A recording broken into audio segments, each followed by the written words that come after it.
Aarón haya casa y la golondrina nido para sí, donde ponga sus polluelos. Cerca de tus altares, oh Jehová de los ejércitos, Rey mío y Dios mío.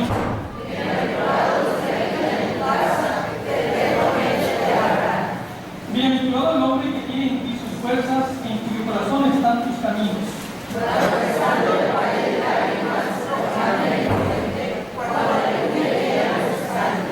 Y ande poder y poder, verán a Dios en Sión.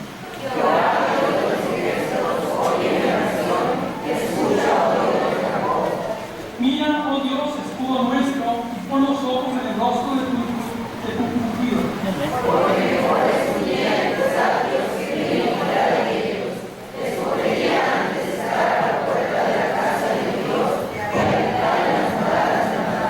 Porque sol y escudo es Jehová Dios, gracia y gloria dará Jehová. No quitará el bien a los que andan en integridad. Jehová de los ejércitos, dichoso el hombre que en ti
alabado sea tu nombre, Señor. Y en el nombre de nuestro Señor Jesucristo, Padre, ponemos toda actividad, Señor, en este día, especialmente en esta hora, Cristo Dios. Te pedimos que tú te muestres grandemente, Señor, en tu palabra. Te pedimos, Señor, que nos guíes, Señor, y que nos ayudes a ser mejores, Padre. Bendice a cada familia que es presentada, Señor. Y trae conmigo a mis hermanos, para que juntos nos gocemos, sino que podamos alabarte y cantarte, bendito Dios. Padre, gracias por todo lo que tú nos das. Perdona aquellas cosas, Señor, en las cuales hemos fallado. Ayúdanos, Señor, a seguir adelante. Bendice nuestras vidas, Señor. Alabado sea tu nombre, mi Padre, en todo. En Cristo Jesús, nuestro Señor y Salvador. Te lo pedimos todo esto y, Padre, te damos las gracias. Ven a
Yo estaba súper contento por eso, porque el fruto de las oraciones se estaba dando.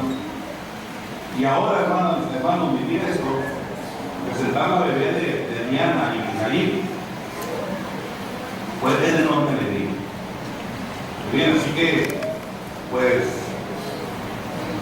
vamos a poner la mano de esta bebita. Yo he hablado previamente con ellos de qué se trata esto, en qué consiste.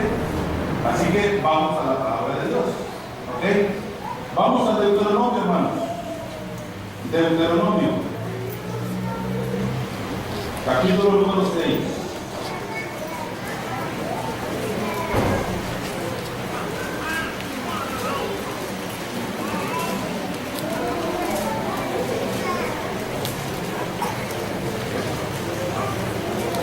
Deuteronomio capítulo número 6. Voy a leer, ustedes escuchen con atención, con reverencia, por favor, los versículos del 4 al 9. Y atendamos lo que el Señor nos dice aquí en su palabra. Repito, es Deuteronomio, capítulo 6, del 4 al 9. Ok, dice la palabra de Dios. Solamente yo voy a leer. Dice: oye Israel, Jehová nuestro Dios, Jehová uno es. Y amarás a Jehová tu Dios de todo tu corazón y de toda tu alma y con todas tus fuerzas. Y estas palabras que yo te mando hoy estarán sobre tu corazón, y las repetirás a tus hijos, y hablarás de ellas estando en tu casa y andando por el camino, y al acostarte y cuando te levantes. Y las atarás como una señal en tu mano, y estarán como frontales entre tus ojos, y las escribirás en los postes de tu casa y en tus puertas. Dios bendiga su palabra, hermanos. Qué importante es todo esto. Como desde la antigüedad el Señor se interesó también en los hijos. Como el Señor desde mucho antes que el Salvador del mundo naciera en esta tierra, a Dios ya le importaban los niños. Por supuesto que sí, hermanos. A Dios ya le importaban los niños. Yo también lo que estoy diciendo. De tal manera que nosotros como iglesia no podemos hacer menos este asunto, ni podemos tomarlo como algo común o algo más. Por supuesto que no. Así que esto es importantísimo, hermano, que como iglesia lo atendamos y como padres lo podamos atender.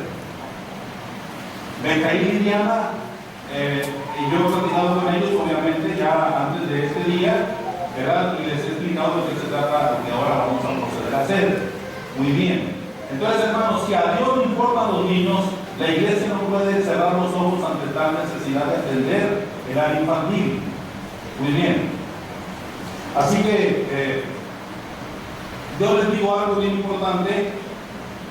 Ahora a Diana como madre, a Mijail como padre. ¿Qué indispensables son ustedes en la vida de los hijos? Les digo algo muy importante. Dios ha puesto sus manos. Una criatura, para que diga una criatura, pero hay otro hijo, Alejandro, que no se lo llama. No vino a la criatura. Ah, ok, muy bien. Dios ha puesto a sus niños, a sus hijos, en sus brazos para que los guíen, para que les den orientación, para que los eduquen. Yo les quiero decir entonces, Mijail y Diana, Dios confió en ustedes. Fíjense nada más eso. Dios confió en ustedes al poner en sus manos a Fátima y a poner en sus manos a Alejandro. Ok, Alejandro es el hermanito mayor de Fátima. Entonces es un privilegio para ustedes que Dios haya confiado en ustedes. Entonces, ¿qué me resta a mí como pastor decirles? Edúquenlos en el principio del temor a Dios, en la educación espiritual. Hagan la alianza con Dios. no le estorben a Dios. No le estorben. Dios quiere lo mejor para sus niños. Dejen que eso mejor llegue a la vida de sus hijos. Dios quiere bendecir a sus hijos. Dejen que esa bendición llegue, no estorbe, para que esa bendición fluya en la vida de sus hijos. Y verán que una familia y tengan y grandes hijos, Dios le va a conceder. Y al paso de los años lo van a hacer. Si solamente piensen en eso. Muy bien, vamos a cantar, pónganse de pie, por favor. Vamos a cantar.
Versículo 13 hasta el 16.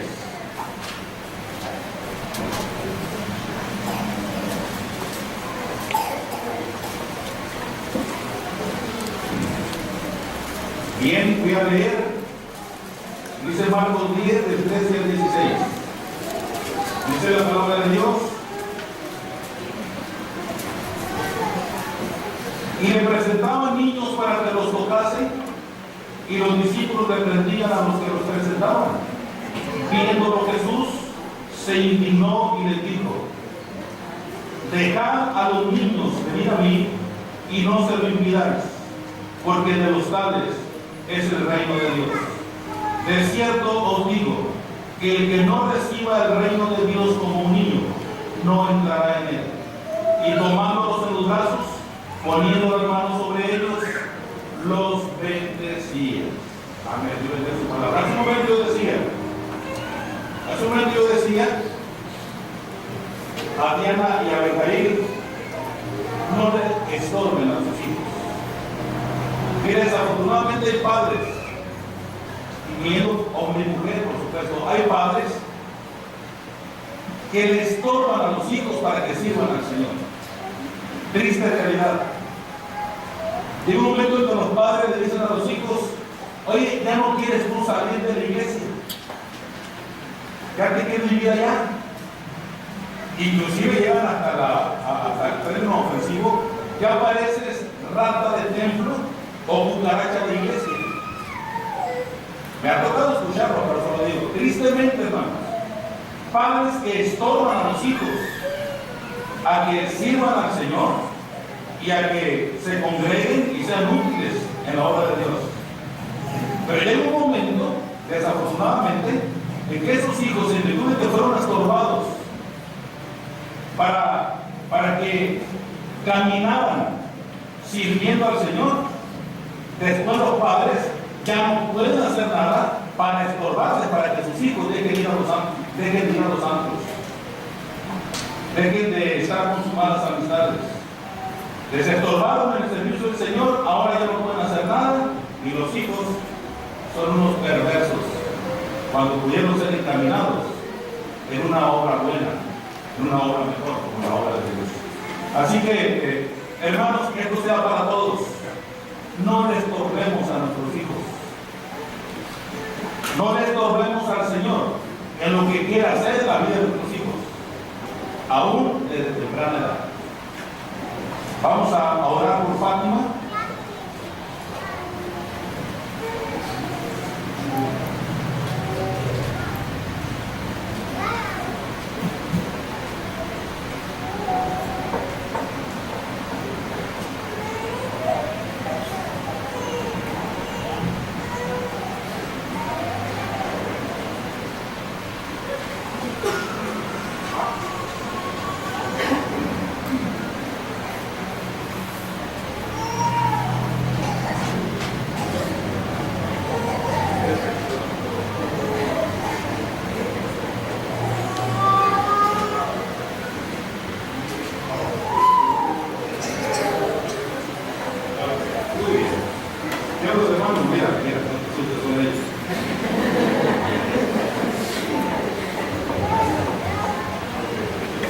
A José Luis dice Tati.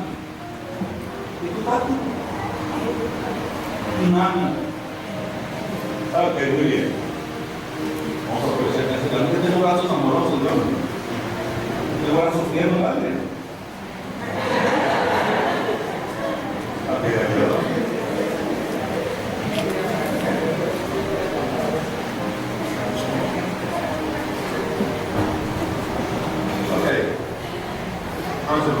Vamos a orar.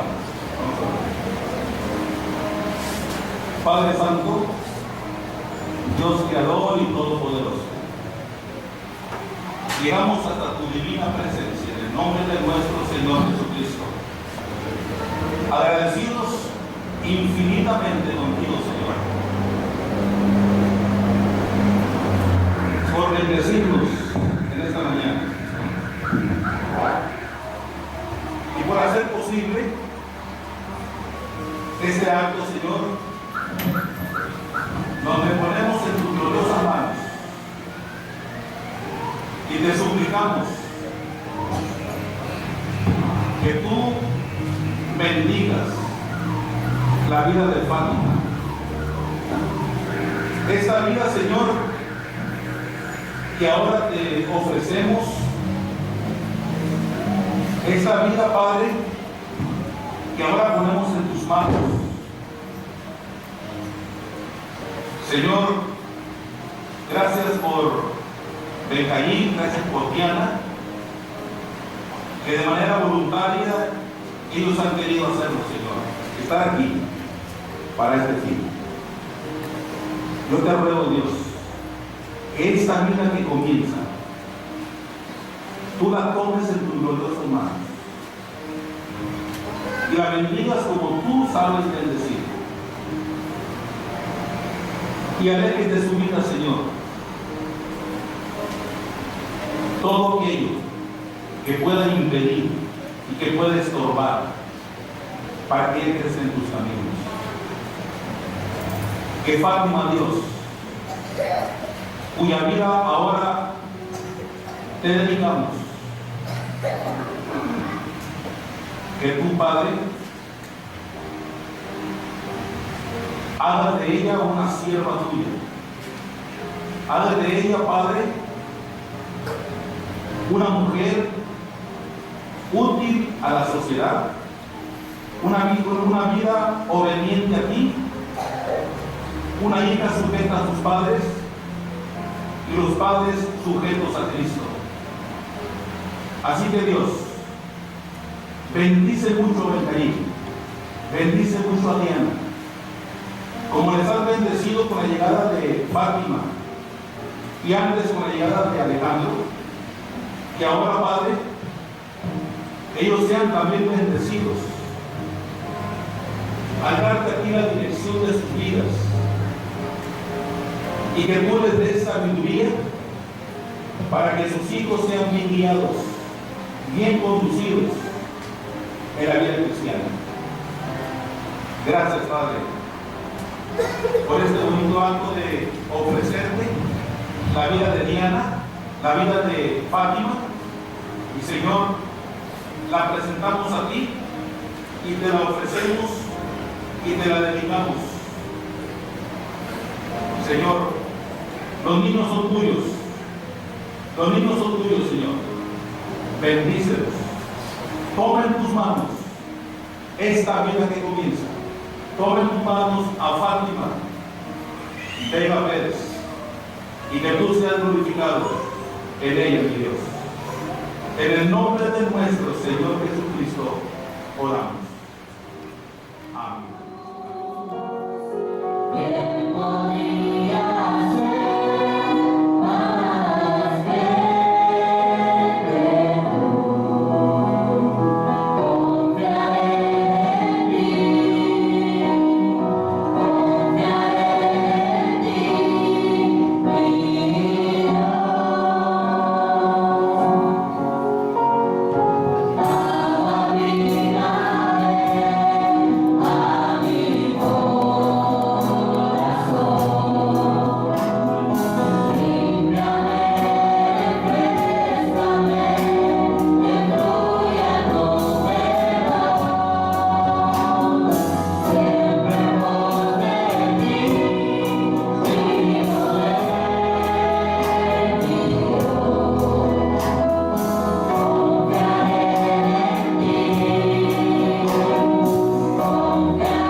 Ocupado en esto, iba yo a Damasco con poderes y en comisión de los principales sacerdotes. Cuando al mediodía, oh rey, viendo por el camino, vi una luz del cielo que sobrepasaba el resplandor del sol, la cual me rodeó a mí y a los que iban conmigo. Y habiendo caído todos nosotros en tierra, oí una voz que me hablaba y decía en lengua hebrea: Saulo, Saulo, ¿por qué me persigues? Dura cosa te es dar voces contra el aguijón. Yo entonces dije: ¿Quién eres, Señor? Y el Señor dijo: Yo soy Jesús, a quien tú persigues. Pero levántate y ponte sobre tus pies, porque para esto he aparecido a ti, para ponerte por ministro y testigo de las cosas que has visto y de aquellas en que me apareceré a ti. Y librándote del pueblo y de los gentiles a esa hora del día. Para que abra sus ojos, para que se conviertan de las tinieblas a la luz y de la potestad de Satanás a Dios, para que reciban por la fe que es en mí perdón de pecados y herencia entre los santificados. Biblia de su palabra, vamos a orar. En esta mañana, nuestro Padre Dios, llegamos a tu glorioso trono, muy agradecidos, Dios, por bendecirnos hasta este día, por darnos la bendición, Señor, y esta gran oportunidad de estar juntos alabando tu nombre, exaltando tu grandeza, Señor, porque eres grande. Y ahora, Padre, que predicamos tu palabra, pedimos que tu propia palabra tú la bendigas y la uses grandemente. Que como semilla caiga en tierra fértil y que pueda germinar y dar fruto que te glorifique a ti, Señor. Quita de nosotros todo lo que nos estorbe, cualquier cosa que pueda impedir que tu palabra penetre hasta lo más profundo de nuestro ser, échalo de nosotros y de este lugar. Sé tú, Señor, solamente sé tú entre nosotros ahora. Sé glorificado. Que al regresar a casa vayamos contentos, vayamos felices. Bendice a nuestros niños en su culto infantil y bendícenos a nosotros aquí dentro, Señor. Que te podamos sentir entre nosotros, experimentar tu presencia tan clara que eso nos produzca regocijo y esto nos lleve, Señor, a vivir en otra dimensión con hijos tuyos. Que podamos entender lo que tú nos quieres decir ahora. Y Padre, unte mis labios con tu divino Espíritu, que todo lo que yo hablo venga directamente de tu trono de gracia. Nuestro corazón sea edificado, nuestra vida fortalecida. En el nombre de Cristo Jesús oramos. Amén. Amén. Siéntese, por favor, hermanos.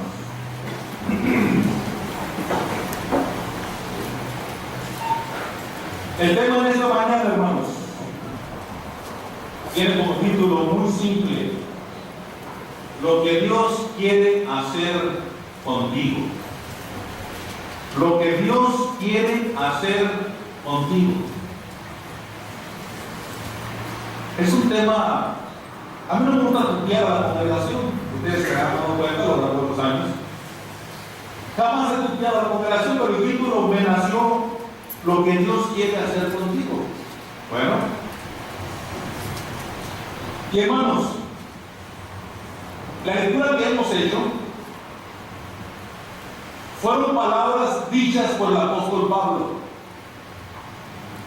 cuando él relataba su testimonio, cómo se convirtió al Evangelio, cómo se convirtió a Cristo, cómo el Señor Jesús le llamó cuando él iba de Jerusalén a Damasco.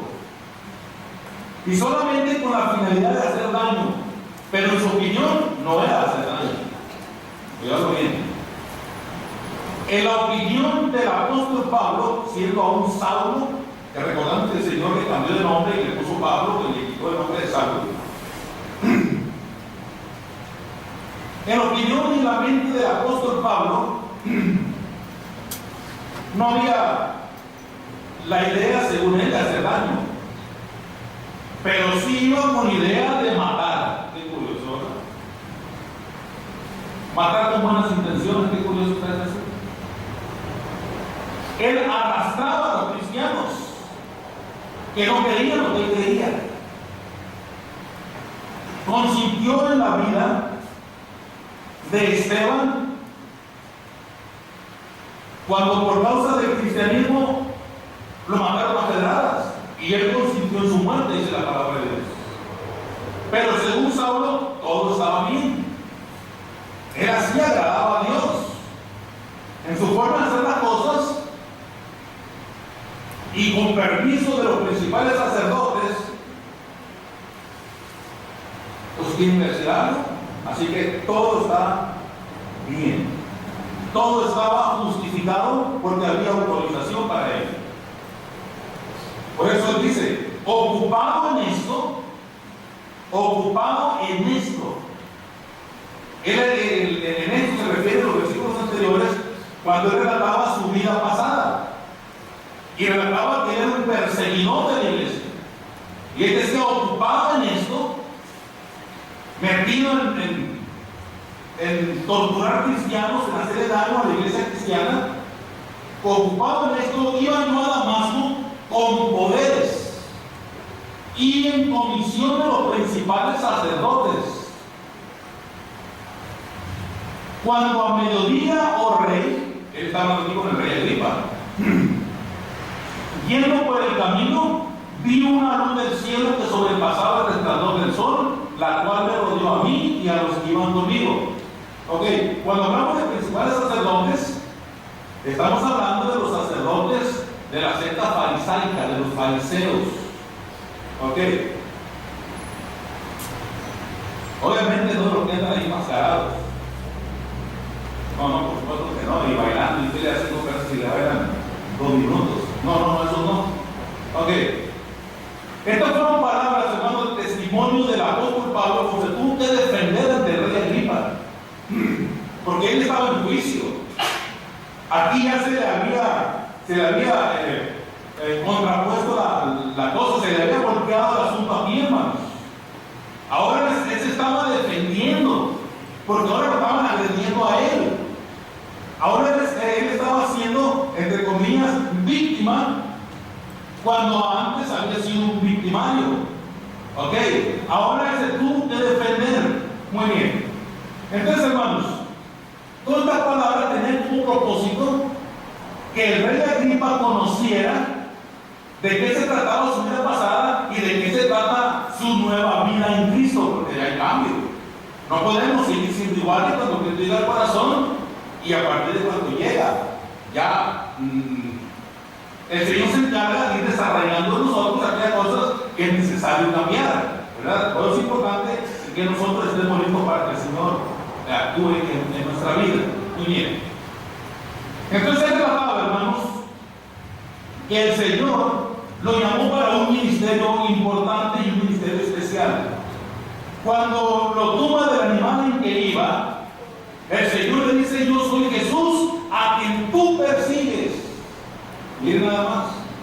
Y Saulo, o el apóstol Pablo, por supuesto, él nunca estaba haciendo las cosas por ofender a Dios.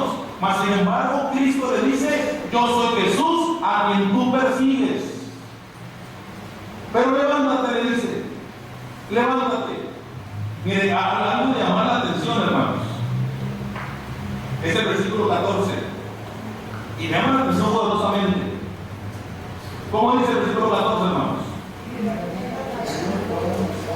A ver, lea, no tenga temor, lea lo que dice.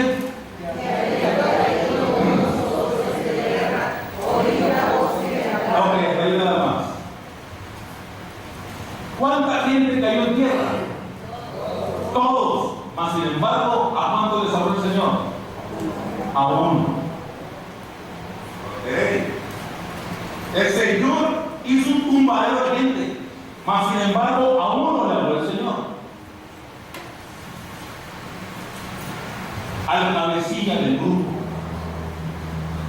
al líder del movimiento. El Señor fue a la cabeza de ese equipo en lo que estaba trabajando Saulo. Habiendo caído todos nosotros en tierra, oí una voz. No dice oímos, ni dice nos habló. Oí una voz que me habló en primera persona. Ok, hermanos, ¿qué significa esto? Que Dios trata de manera personal. Dios habla a cada uno en nuestra propia necesidad. Por eso es que la salvación es personal, que Dios trata uno a uno. ¿Cuántos irían, hermanos? Irían 20 gente con el apóstol Pablo allí, llamamos a un Saulo. Iban a tener como 20 gente.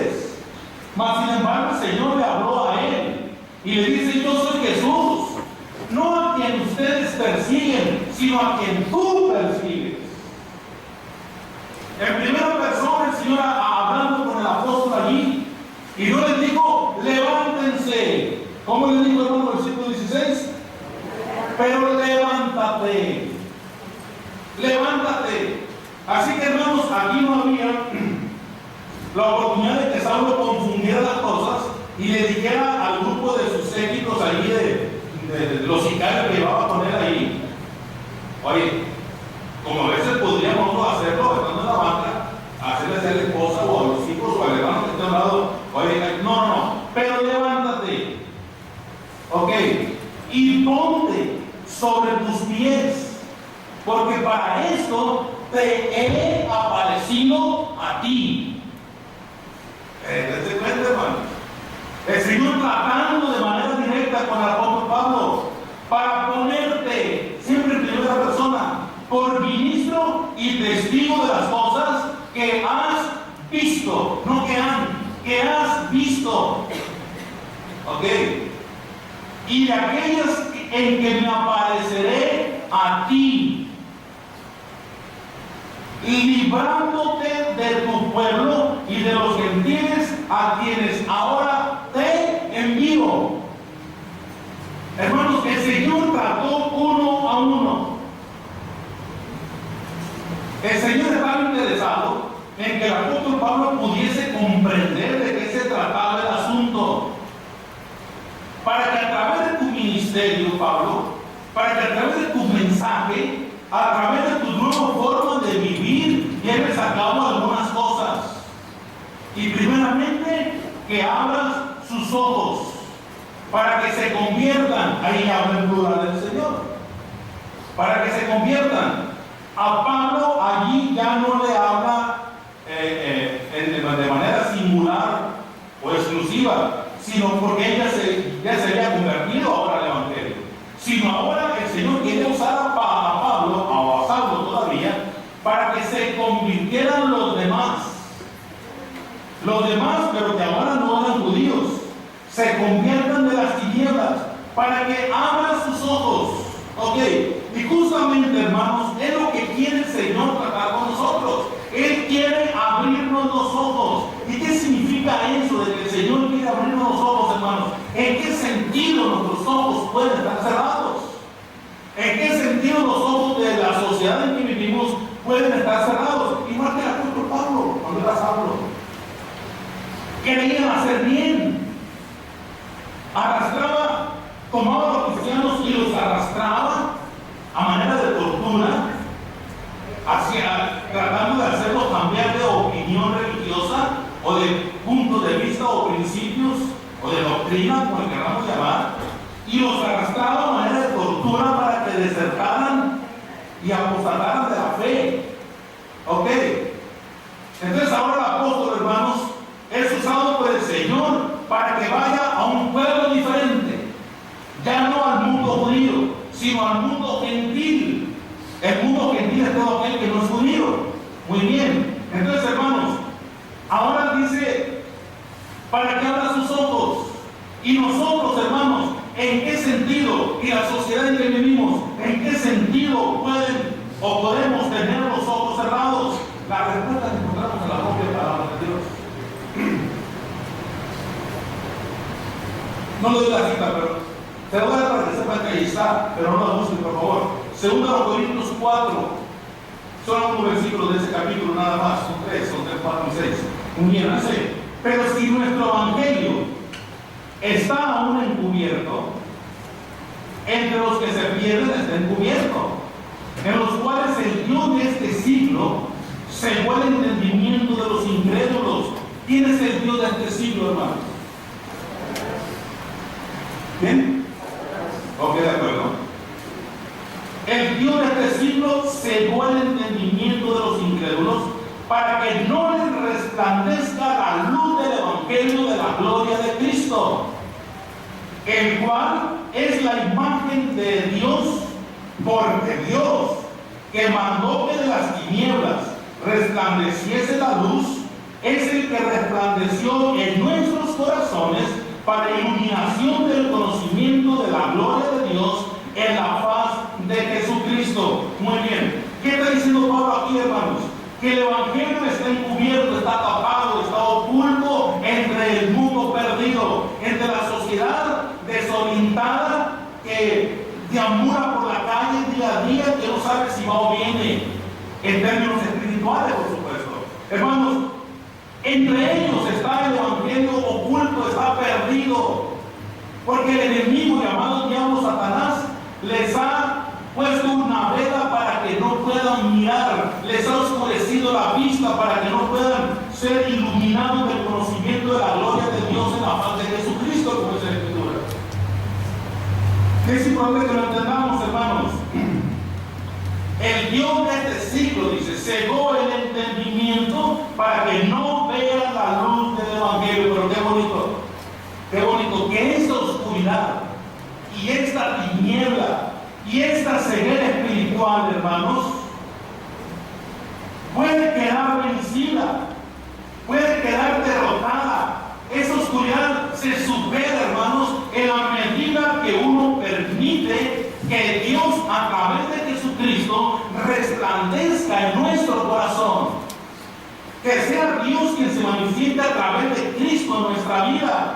Que Cristo llene a través del Espíritu Santo todo nuestro ser, espíritu, alma y cuerpo. Y que sea Cristo, hermanos, que es la luz del mundo, que sea Cristo el que venga y nos ilumine. Que el Espíritu nos dé entendimiento y nos dé conocimiento para poder entender lo que es el Evangelio, cosa que el apóstol Pablo no estaba haciendo la vida pasada, pero que creía que estaba bien, creía que estaba correcto. Hermanos, mientras todo esto no toma lugar en nuestra vida, mientras no estamos dando lugar a que Cristo trabaje y que el Espíritu Santo obre en nuestra vida, obviamente la persona no entiende la condición en que se encuentra. Cree que está perfecto, cree que todo está bien, cree que así es correcto. Veamos el ejemplo del hijo pródigo. El hijo pródigo que hizo, creyendo que estaba en lo correcto, va con su padre y le pide la parte de los bienes que le correspondían como herencia. Y el padre se lo heredó en vida. El muchacho toma lo que el padre le entrega y va y lo gasta viviendo perdidamente, lo consume en malos caminos, tomando malas decisiones. El joven se va, hermanos, se fue a una provincia apartada, dice la palabra de Dios, estuvo lejos de la casa de su padre, pero él no creía que estaba haciendo mal, él creía que estaba haciendo bien. Pero de repente, cuando gastó todo el dinero en amigos y vaya usted a saber qué, por no dar detalles, hermanos, amigos, amigas o lo que usted le quiera llamar, hermanos, él pudo reflexionar. Y es cuando entonces entiende que no estaban las cosas bien como él creía. Él entiende que las cosas estaban mal. Él empezó a sufrir por sus malas decisiones. Empezó a carecer de los bienes que disfrutaba estando en la casa de su padre. Y hermanos, él empezó a sufrir por sus malas decisiones. Él empezó a sufrir por su pecado. Anteriormente, él no comprendía que todo le traería una consecuencia difícil, fea, terrible. Mas, sin embargo, hermanos, aquel placer temporal, aquel placer momentáneo, llega el momento en que lo deja totalmente vacío. Y vacío de todo a todo. Emocionalmente se sentía un despreciable. Moralmente, hermanos, viviendo entre la pudredumbre, viviendo perdidamente, dice la Biblia, metido en el fango del pecado y la maldad, creyendo que estaba bien, por supuesto, espiritualmente apartado del Padre, de la enseñanza que el Padre le había regalado. Muy bien. Y hubo un momento en que este muchacho dice, volvió en sí y dijo: ¿Cuántos jornaleros en casa de mi padre tienen abundancia de pan? Y yo aquí ahora perezco de hambre. Pero ya sé lo que voy a hacer. Ahí está reflexionando. Ya sé lo que haré. Me levantaré e iré a la casa de mi padre. Allí estaba entendiendo el joven. Cuando le vino la calamidad, cuando le vino la crisis, cuando llegó a la miseria, cuando estaba en plena soledad, porque sus amigos lo siguieron hasta donde le alcanzó el recurso económico. Se le acabó el dinero, se le acabaron los amigos y todo se tornó en crisis, en soledad. Estaba llegando a una situación tan difícil que hasta estaba, dicen algunos teólogos, hasta estaba llegando la amargura en su corazón al punto de hasta antojarse lo que los cerdos comían, las algarrobas. ¡Ah, qué terrible eso! Lo que caía de los hijos de los cochis. Así le decimos aquí, ¿no? Se le antojaba del hambre que tenía. Entonces él dijo: ahora sí me levantaré, iré a la casa de mi padre y diré: Padre, el pecado contra el cielo y contra ti. Ahí está algo muy importante. Él entendió que le había fallado a Dios y que le había fallado a su padre. Y lo reconozco y no merezco que me llames tu hijo. Por lo menos recíbeme como uno de tus jornaleros. ¿Por qué como uno de tus jornaleros? Porque él había pensado: en casa de mi padre hay jornaleros que tienen abundancia de pan y yo aquí perezco de hambre, de perdido un jornalero. Y digo de perdida, de la posición de hijo a jornalero, que eran diferentes. Hermanos, con cuánta razón el salmista escribía: abre mis ojos y miraré las maravillas de tu ley. Abre mis ojos y miraré las maravillas de tu ley. O sea, hermanos, mientras el Señor no nos abre los ojos, mientras no permitimos que sea Dios quien nos abra el entendimiento, los ojos, y podamos tener luz para entender las cosas espirituales, no las podremos entender y creemos que estamos en lo correcto. Bien dice la palabra de Dios, el apóstol Pablo: el hombre natural no percibe las cosas que son del Espíritu, porque para él son locura. Porque las cosas espirituales, dice la palabra de Dios, se han de discernir espiritualmente y solamente se puede entender con el Espíritu Santo en el individuo, la persona, hombre o mujer. De otra manera nunca lo podremos entender. Por eso el apóstol Pablo dice: pero Dios nos la reveló a nosotros por el Espíritu que todo lo escudriña, aún lo profundo de Dios. Ese es el Espíritu que el cristiano poseemos, que los cristianos tenemos, hermanos, y tenemos la capacidad por el Espíritu Santo de entender y de creer que esta palabra es verdad, desde Génesis 1 hasta Apocalipsis 22, creo que es el último versículo.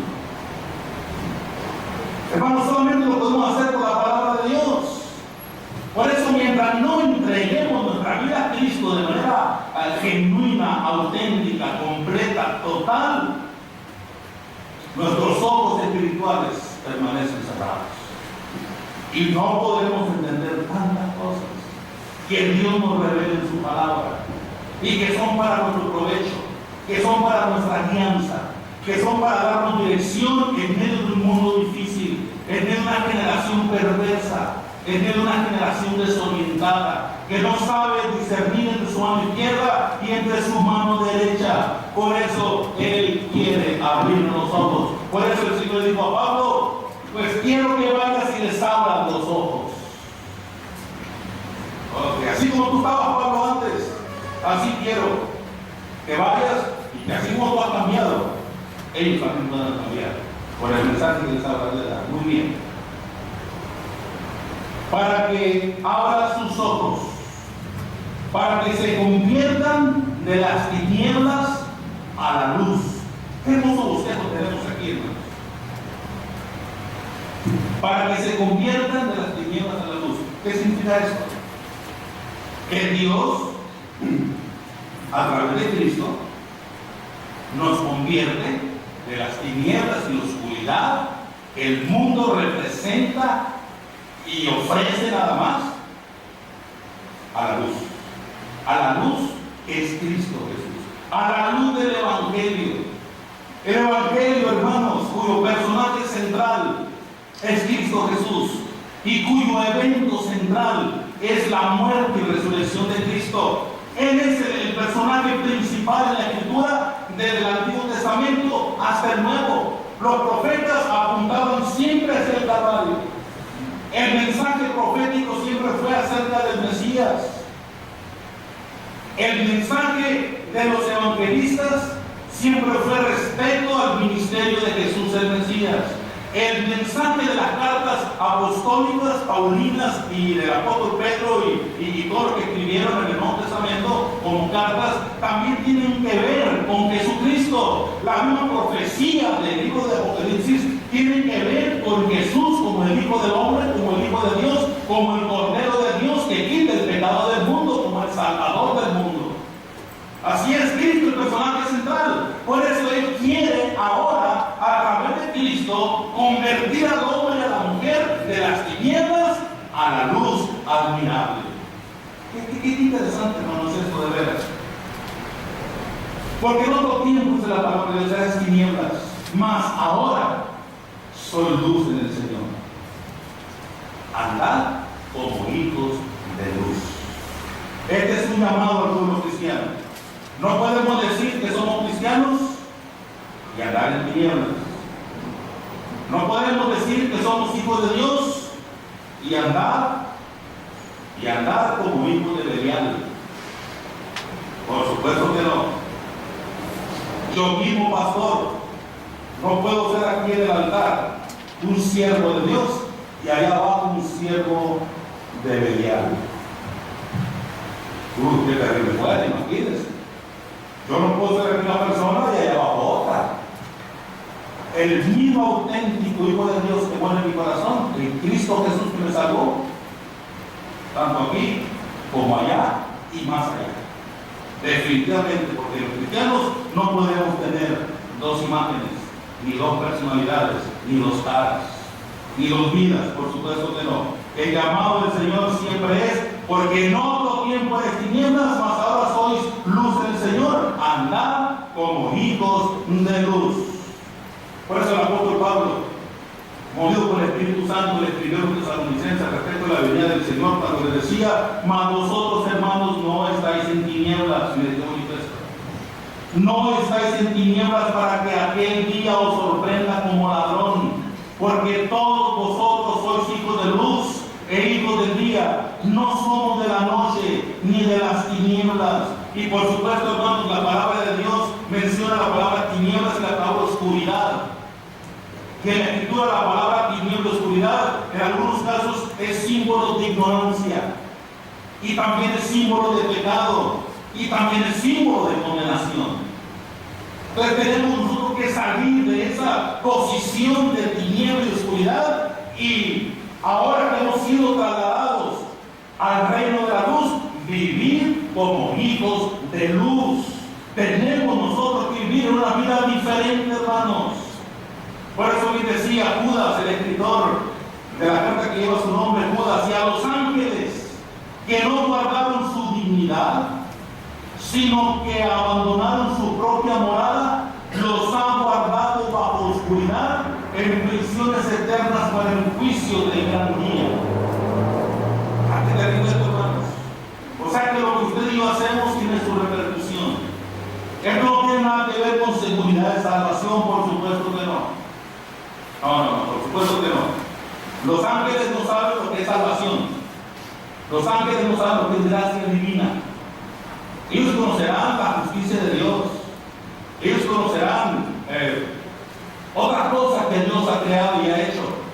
Pero ellos no saben lo que es gracia de Dios. Usted y yo sí. Porque la gracia de Dios es que hemos sido perdonados. Y los ángeles nunca han sido perdonados de nada. Entonces, cuando dice los ángeles que no guardaron su dignidad, sino que abandonaron su propia morada, los ha guardado bajo presiones de oscuridad, nada tiene que ver con que esos ángeles tienen salvación. No, ellos nunca recibieron a Cristo, como usted dijo. Ellos nunca se arrepintieron del pecado que no tienen, pues cuál. Ok, muy bien. Así que, hermanos, decía la palabra oscuridad o tinieblas.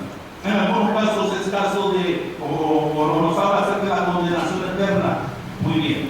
Por eso Dios quiere eliminar esa palabra de todo ser humano, de la vida del ser humano, hombre o mujer, rico o pobre, ignorante o muy sabio, muy inteligente, o que no sepa entender de qué se trata la vida. Dios quiere tratar en cada uno y Dios quiere eliminar las tinieblas y la oscuridad de cada uno de nosotros. Por eso la palabra del Señor nos dice, porque Dios que mandó que de las tinieblas resplandeciese la luz, es el que resplandeció en nuestros corazones para iluminación del conocimiento de la gloria de Dios en la faz de Jesucristo. El Señor está interesado en que usted y yo, ya una vez que hemos venido a Cristo, nuestra santificación y nuestra forma de vivir sea progresiva en un camino de santidad, donde la consagración es diaria, donde el Espíritu se esté renovando día con día, orando al Señor, metiéndonos en la lectura bíblica, el congregándonos, el testificar donde quiera que nos encontremos. Por eso, hermanos, Dios quiere convertirnos de las tinieblas a la luz. Nos ha convertido a los cristianos ya, pero a la sociedad en que vivimos quiere convertir las tinieblas a la luz. Pero luego también sigue diciendo, y de la potestad de Satanás a Dios. Acá estas palabras son fuertes, hermanos. Déjenme tomar el versículo del principio. Para que abra sus ojos, para que se conviertan de las tinieblas a la luz, y de la potestad de Satanás a Dios. Para que se conviertan de la potestad de Satanás a Dios. ¿Qué significa esto, hermanos? Para que se conviertan de la potestad de Satanás a Dios. Si usted le pregunta a cualquiera que va por la calle, que se puede ofender, si usted le pregunta, oye, tú eres hijo del diablo, o tú estás endemoniado, o tú estás endeudado. No, hombre, no, es capaz de recordar más que se le ocurre. A la mamá y a la mamá y mamá. Oye, imagínense. Qué difícil es reconocer cuando andamos mal. Cuando andamos mal, nadie anda mejor que nosotros. El que está mal eres tú. ¿Sabes qué? Tú no te metas, ya para empezar. Si quieres corregir primero tu vida.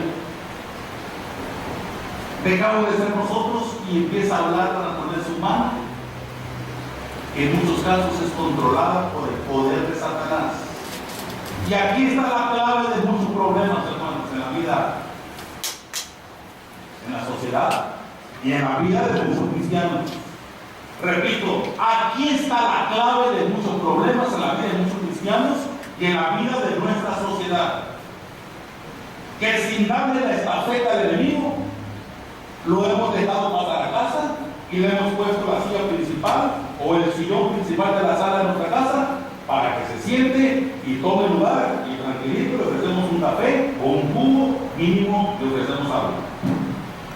Estoy hablando en sentido figurado. Y el enemigo entra, hermanos, y se acomoda muy bien.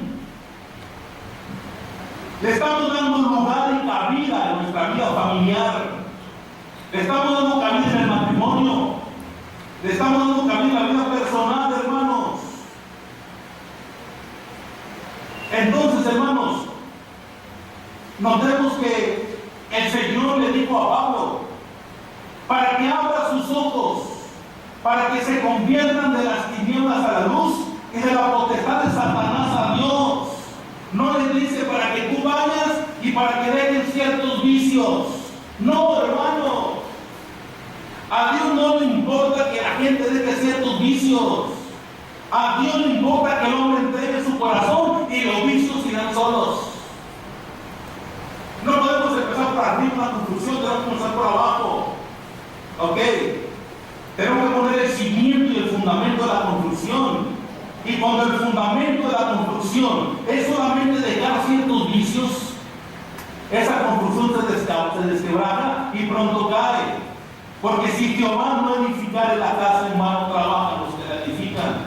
Pero cuando el cimiento es Cristo, hermanos, esos vicios se van, se están yendo, hasta que se desaparecen y se desarraigan de nuestra vida. Por eso el llamado del Señor al apóstol Pablo no es para que vayas y les digas que dejen ciertos vicios, no, para que se conviertan de la potestad del diablo a la potestad de Dios.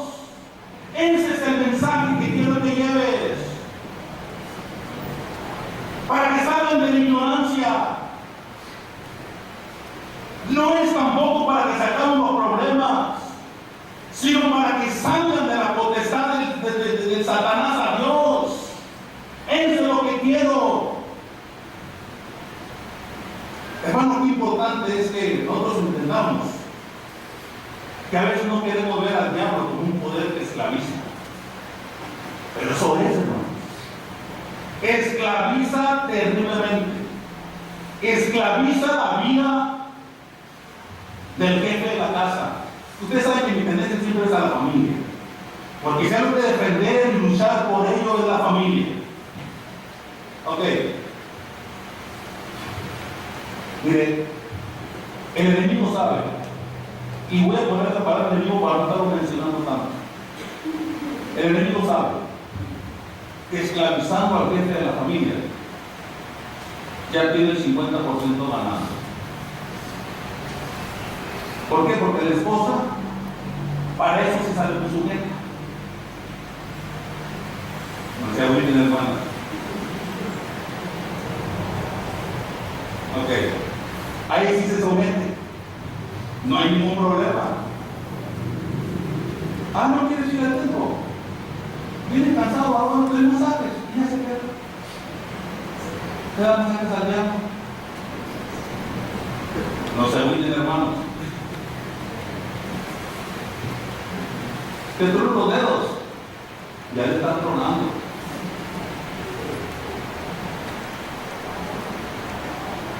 Ataca a la gente de la casa. Como quiera la mujer se envuelve. Ay, quédate conmigo. Y quédate conmigo. Ay, la vida. Es terrible, ¿verdad? Y muy tierna y se queda. Nunca le sale lo amoroso hasta el momento que quiere que esté con él. O que esté con él. Y los hijos, pues también se acomodan, felices de la vida. Los esposos se quedan haciendo un piojito. Y los hijos en la calle, pues buscando piojos. Cuando allá, en la tierra, donde se pueda. Hermanos, muchas veces no queremos ver al diablo como un poder que esclaviza vidas. El diablo esclaviza matrimonios, esclaviza familias. Y si no fuera así, hermanos, ahorita aquí no tuvieran. Todas las iglesias cristianas, evangélicas, estuvieran repletas, si no fuera cierto lo que tú estás mirando. Y la Biblia lo afirma categóricamente, para que se conviertan de el poder de Satanás al poder de Dios. Porque nuestra sociedad, hermano, está atada bajo ese poderío, tristemente. Pero ese no es el gran problema. El problema es que muchos cristianos están todavía sujetos a ese poder. Ay. Dice la palabra de Dios, en una ocasión, le trajeron al Señor Jesucristo una mujer, fue un joven, dice la Biblia, un joven que ni oía ni hablaba. Ni oía ni hablaba. O sea, que era ¿qué? Sordomudo. Muy bien. Cuando el Señor oró por él, dice la Escritura que reprendió al espíritu.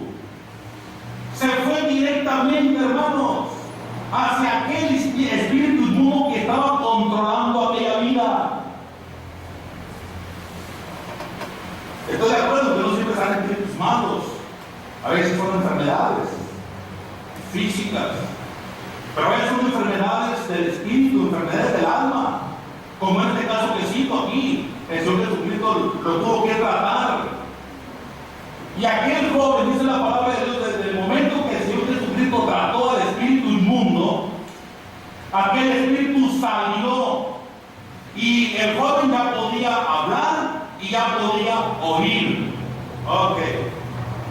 Hermanos, fue liberado del poder de Satanás y traído al poder de Dios. El problema de aquellos problemas, sin para la redundancia, el problema de aquellos problemas físicos era el mismo poder que el enemigo tenía de aquel joven, pero una vez que fue reprendido el demonio, el joven quedó totalmente sano. Y hermanos, ¿cuántas veces como cristianos, aunque ciertamente no podemos ser poseídos por el demonio, pero sí podemos ser influidos y bien nos acomodamos y nos dejamos llevar y nos marea y nos ataranta y hace con nosotros lo que quiere? No poseídos, pero sí influenciados terriblemente. ¿Y cuántos cristianos hay influidos en este momento, hermano? En el mundo entero, por supuesto. En otra ocasión, le trajeron al Señor Jesucristo un hombre que estaba ciego y mudo. Acá eso está más difícil. Ciego y mudo. Hijo, qué terrible. ¿Qué haría usted si quedara ciego y mudo? ¿Qué haría, hermano? Balazo, ¿no? Qué terrible, hermano. Pues la Biblia dice que este joven también fue sanado porque un demonio lo tenía ciego y mudo. Un demonio lo tenía ciego y mudo. El Señor se encontró con una mujer que tenía 18 años que andaba encorvada y no había poder humano ni ciencia que la sanara. Anduvo encorvada 18 años, hermanos. Cuando el Señor toca a aquella mujer, aquella dice la palabra de Dios, recibe la palabra del Señor: mujer, Él es libre de tu enfermedad. Y la mujer quedó libre de su enfermedad al momento. Hermanos, hay asuntos que sí tienen que ver con el espiritual, repito. Hay enfermedades que no tienen que ver con el espiritual, netamente físico, hermano. Pero el Señor nos ha traído a la vida cristiana para una dependencia plena del Espíritu Santo. Una vida plena en el poder de Jesucristo. Por eso el Señor le dice: esta mujer había sido atada por 18 años y no debía ser desatada de esta ligadura. El Señor, hermano, reprendió al enemigo. Ananías y Zafira creían que estaban mintiendo a los apóstoles cuando sustrajo la parte que no tenían que sustraer de la venta que habían hecho de aquella propiedad. Debieron haber traído para la administración, según lo que dice el libro de los Hechos, mas sin embargo ellos sustrajeron, robaron. Y Pedro le dice: ¿no has entendido que a quien le has mentido no es a los hombres sino a Dios? Ahí está la influencia. Ahí está la mala influencia, donde el diablo influye en el cristiano y lo lleva a tomar malas decisiones, y hacer cosas negativas, cosas malas. Hermanos, la palabra de Dios nos dice categóricamente que la salvación es un acto de liberación auténtico. Si el Hijo os libertare, seréis verdaderamente libres. y conoceréis la verdad, y la verdad os hará libres. Por eso dice la Escritura, Dios quiere que recibamos, que no lo ha recibido, a Jesús por medio de la fe en Él. No es de otra manera. Recibir el perdón de los pecados y la salvación del alma y la herencia entre los santificados. El Señor quiere hacer todo esto, hermanos. La salvación es un acto donde el hombre queda totalmente, yo bien así como usted lo está viendo, totalmente liberado. No es asunto de que un testimoniado llegue a esa liberación, sí, pero se va a regresar con más. Pero si a ese hombre o mujer se le presenta el Evangelio con poder, recibe al Señor como su Salvador, en ese acto ese hombre o mujer queda totalmente liberado. Así simple. Y se va, pero su cuerpo queda blindado para no ser poseído nunca más. Y ese blindaje, la palabra de Dios le llama Espíritu Santo. Así es. Sin embargo, el que viene y es liberado y se va, ahora viene con no, porque el demonio encuentra la casa barrida, limpia y quiere traer a sus invitados. Eso es bíblico también. Hermanos, déjenme terminar con esto. El Señor se manifestó poderosamente en su pueblo en el pasado. Le abrió el mar cuando todo parecía en contra del pueblo judío, de los hebreos, cuando habían salido de Egipto. 400 años esclavos. Todavía traían el espíritu de esclavitud, el síndrome de estar atados. De repente se encuentran con el Mar Rojo, dos cerros a los lados y para dónde ir. El Guinar que arriba a un lado, un cerro rocalloso, y al otro lado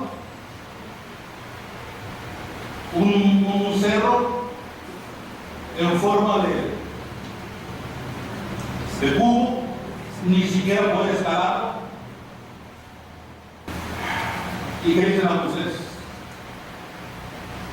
¿Para qué nos sacaste de Egipto? ¿Para qué nos sacaste de Egipto? Y venían ya los egipcios atrás, cerca de ellos. No se preocupen, dice el Señor, yo me encargo de ellos, los detengo y les puse una columna de fuego y el egipcio se detiene. Eso por un lado. Por otro, el Señor abre el mar y el pueblo pasa en seco. Más adelante van a tener problemas, pero el Señor les dio de beber en pleno desierto una fuente de agua, una peña en Oreb. Le da para beber todos y hasta los animales. Se vuelven a tener problemas, tuvieron hambre, no había que comer. El Señor les manda comida del cielo, maná. Cuando les enfadó el maná, el Señor, ¿qué quieren comer? Queremos comer carne, Moisés. El Señor les manda codornices del cielo. Tuvieron problemas para llegar a la tierra prometida, estaba el río Jordán a todo lo que daba. No te preocupes, que los sacerdotes que van en el arca vayan primero. Y cuando la planta de los pies de los sacerdotes tocaron el agua, el río Jordán se abrió y el río pasó en seco. Hermanos, caray, ¿cómo está la palabra de Dios actuando tremendamente? Así actúa Dios en favor de sus hijos. Así actúa Dios en favor de su pueblo, hermanos. Pero ¿saben qué pasó? Los que salieron de Egipto mayores de 40 años no entraron a la tierra prometida. No entraron. Por rebeldes, por renegones contra Dios. No entraron. Cuando murió toda esa generación, entonces sí, hasta Moisés. El Señor le dice: ve a la cumbre del Nebo, ahí hay un monte que se llama Pisga, ahí vas a morir. Y así literalmente se lo dijo: ya llegó el tiempo de que mueras y te reúnas con tu pueblo. Ve a tal lugar, porque allí vas a morir. Imagínense, hermano. Así que vete, porque allí hay unos 5 minutos. Así trabajó Dios con Moisés. Y Moisés, hermanos, entregó esta estafeta a Josué. Y Josué introdujo al pueblo a la tierra prometida. Hermanos, qué importante lectura, qué importante enseñanza. Pero ¿por qué no entraron a Dios a la tierra prometida? Porque endurecieron su corazón y no le creyeron a Dios. Porque endurecieron su corazón y su vida fue un reniego contra Dios. ¿Cuántos hombres y mujeres en este momento están endureciendo su corazón? No le están creyendo a Dios, no están abriendo el centro de su ser para que Cristo entre, y pudiendo entrar a la tierra prometida, se van a quedar sin llegar solo por no creerle a Dios, solo por endurecer su corazón. Por eso, hermano, yo les digo en esta mañana, ¿qué es lo que desea Dios hacer con nosotros? ¿Qué es lo que Dios desea hacer a través de nosotros? Son dos cosas. Lo que Dios desea hacer en nosotros y a través de nosotros. Dios quiere, hermanos, que abramos los ojos. Dios quiere que vivamos una vida plena de conversión, donde el Señor nos ha sacado de las tinieblas y nos ha traído a la luz. Dios quiere que vivamos una vida plena, donde realmente testifiquemos que hemos sido liberados del poder de Satanás y traídos al poder de Jesucristo, al poder de Dios, al poder del Espíritu Santo. Dios quiere hacer con nosotros, hermanos, usarnos para que otros, a través de nuestro testimonio y mensaje, puedan heredar el reino de los cielos, llegar a la tierra prometida y no quedarse en el camino. Cuando un pueblo rebelde se resiste a testificar. Les animo, hermanos, les animo a ir adelante. Si Cristo está en nuestro corazón, estamos del otro lado.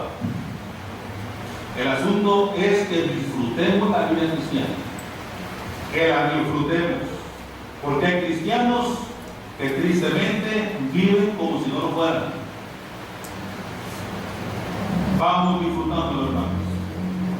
Vamos dejando aquello que nos estorba. Vamos dejando aquello que no nos es de bendición ni a nosotros ni a los nuestros. Esas personitas llamadas hijos, niños o jóvenes que más amamos en la vida, ¿cuánto daño le hemos hecho? ¿O cuánto daño les estamos haciendo por no encauzarles en la vida cristiana, llevando una vida poderosa de testimonio y de fe? Hermanos, vamos adelante y que el Señor nos bendiga a todos y cada familia aquí representada. Seamos sabios en escoger la bendición, porque la bendición está a nuestro alcance, porque tenemos a Dios de nuestra parte. Vamos orando, hermanos. Pónganse de pie, por favor.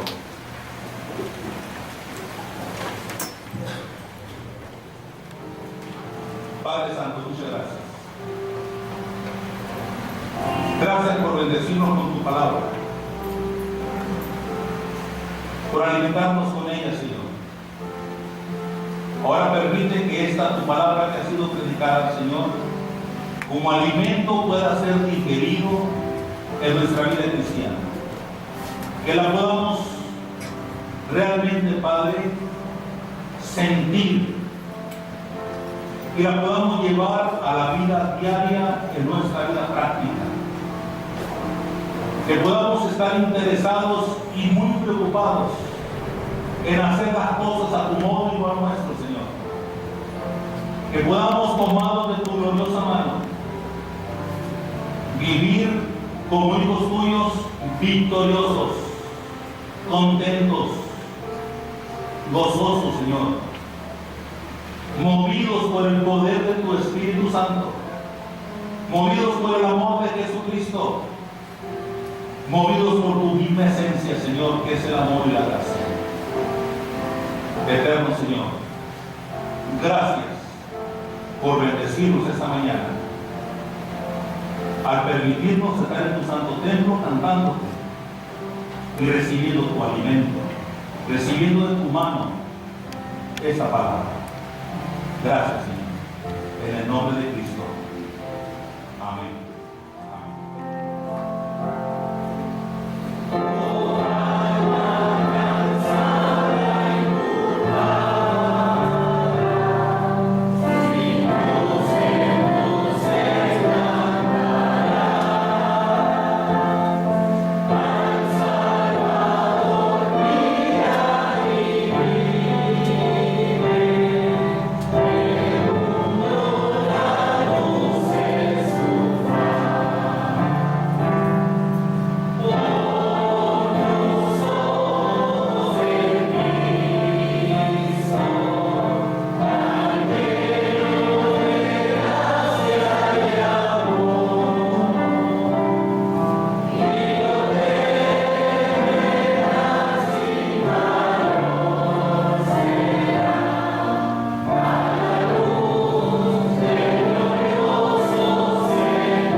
Gracias por tus palabras, Señor, que han sido predicadas. Padre, te pido que nos ayudes a ser mejores, Señor. Que el enemigo, Señor, no nos gane, Señor. Que pongamos lo mejor de nosotros, Señor, y que nos esforcemos a ser mejores, Señor. Ayúdanos, pues, Padre, y bendícenos como iglesia. Dios nos conviene a nuestros hogares, Señor, y que hoy por la tarde regresemos con ánimo, Señor, de alabarte y de escucharte, Padre. Perdona nuestros pecados, Señor, nos conviene. En el nombre de Cristo Jesús, te lo pedimos. Amén.